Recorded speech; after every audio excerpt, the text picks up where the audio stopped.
বেগুনি খেতে আমরা সবাই ভালোবাসি, সেটা চায়ের সঙ্গে হোক বা মুড়ির সঙ্গে। কিন্তু আমরা বেগুনি খেতে ভালোবাসলেও সবাই আমরা পারফেক্ট ভাবে বেগুনি তৈরি করতে পারি না।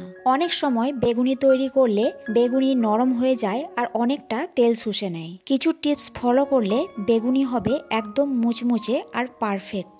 আজ আপনাদের সাথে আমি শেয়ার করব বাড়িতে সহজেই কিভাবে পারফেক্ট মুচমুচে বেগুনি বানাবেন। চলুন তাহলে দেখে নেওয়া যাক আজকের রেসিপি পারফেক্ট মুচমুচে বেগুনি। Hi guys, welcome back to my YouTube channel রাখির রান্নাঘর। আমি রাখি তো আবার নিয়ে চলে এলাম আপনাদের জন্য নতুন একটা ভিডিও। নানা ধরনের রেসিপি দেখার জন্য চ্যানেলটা অবশ্যই সাবস্ক্রাইব করে নেবেন আর ভিডিওটা ভালো লেগে থাকলে লাইক কমেন্ট শেয়ার করবেন। তাহলে আজকের রেসিপি শুরু করা যাক।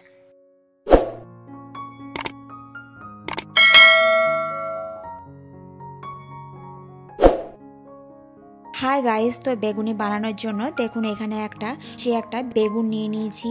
একদম গাছের টাটকা কিন্তু এটা বেগুনটাকে ভালো করে জল দিয়ে পরিষ্কার করে ধুয়ে নিয়েছি। ধুয়ে নেওয়ার পর একটা বটি দিয়ে ভালো করে এটাকে পাতলা পাতলা করে কেটে নিয়েছি। খুব কিন্তু পাতলা পাতলা করে কাটিনি, আবার খুব মোটাও নয়। দেখুন এরকম করে ঠিক কেটে নিয়েছি বেগুনগুলো। এর থেকে মোটা হলে বেগুনিগুলো যখন ভাজা হবে তখন ভিতরে কিন্তু বেগুনগুলো কাঁচা থেকে যাবে আর খেতেও ভালো লাগবে না। তো দেখুন এখানে সমস্ত বেগুন আমি এরকম পাতলা করে কেটে নিয়েছি আর বেগুন কাটার আগে আমি ভালোভাবে ধুয়ে নিয়েছিলাম। এবার ব্যাটারটা বানানো যাক। ব্যাটার বানানোর জন্য এখানে 1 কাপ মতো নিয়ে নিয়েছি বেসন। আর এই ব্যাটারটা কিন্তু পারফেক্ট ভাবে বানাতে হবে, তবে বেগুনি কিন্তু মুচমুচে হবে আর খেতেও ভালো লাগবে। আর এখানে দেখুন 2 চামচ মতো দিয়ে দিচ্ছি চালের গুঁড়ো। এই চালের গুঁড়োটা দিলে বেগুনি কিন্তু খুবই মুচমুচে হবে। আর এখানে দিয়ে দিচ্ছি 1 চামচ মতো ময়দা, দীর্ঘক্ষণ যাতে বেগুনিটা মচমচে থাকে। আর এখানে কিছু মশলা অ্যাড করে দিচ্ছি।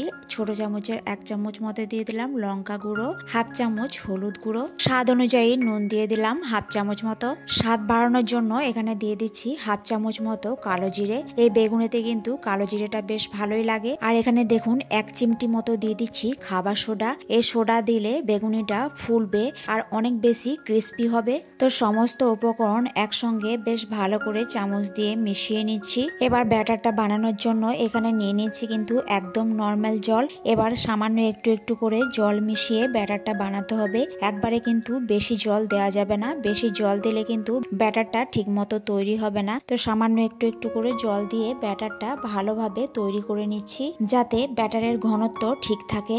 ব্যাটার মাঝারি ঘন হতে হবে, খুব বেশি পাতলাও নয় আবার খুব বেশি মোটাও নয়। খুব পাতলা হলে বেগুনের গায়ে ব্যাটার কিন্তু ভালোভাবে লাগবে না, আর খুব মোটা হয়ে গেলেও ব্যাটারের উপরের স্তরটা মোটা থেকে যাবে আর ভেতরেও বেগুনটা কিন্তু একদম কাঁচা থেকে যাবে। ব্যাটার একদম মসৃণ হতে হবে যেন বেগুনের গায়ে সমানভাবে লেগে থাকে। একদম দলা বা দানাদার ভাব থাকলে কিন্তু হবে না, তাই ব্যাটারটাকে কিন্তু ভালোভাবে ফেটিয়ে নিতে হবে। তো দেখুন এখানে ব্যাটারটা আমার তৈরি হয়ে গেছে আর ব্যাটারটা ঠিক এরকম তৈরি করতে হবে।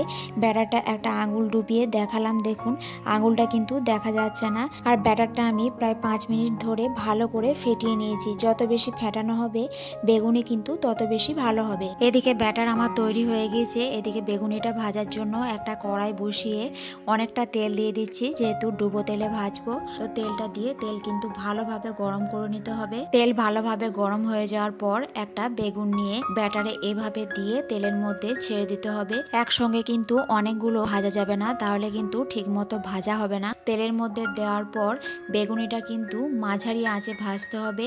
খুব বেশি হাই ফ্লেমে ভাজলে কিন্তু উপরটা পুড়ে যাবে আর ভিতরটা কাঁচা থেকে যাবে। তাই মাঝারি আঁচে ভালো করে ভাজতে হবে, তাহলে উপরটা ক্রিস্পি হবে, ভেতরে বেগুনটাও কিন্তু ঠিকমতো সেদ্ধ হয়ে যাবে। তো মিডিয়াম ফ্লেমে সমস্ত বেগুনি এক এক করে আমি ভেজে নিচ্ছি। তো আজ আমি আপনাদের দেখালাম কিভাবে পারফেক্ট ও মুচমুচে বেগুনি বানাতে হয়। তো রেসিপিটা কেমন লাগলো অবশ্যই কমেন্ট করে জানাবেন। এখন কিন্তু রমজান মাস চলছে আর রমজান মাসে এরকম পারফেক্ট ও মুচমুচে বেগুনি আপনারা বাড়িতেই বানিয়ে নিতে পারেন। তো ভিডিওটা ভালো লেগে থাকলে লাইক কমেন্ট শেয়ার করবেন। চ্যানেলে নতুন হলে চ্যানেলটা অবশ্যই সাবস্ক্রাইব করে নেবেন। আবার আসছি নতুন কোনো এক রেসিপি নিয়ে। আজকের জন্য টাটা।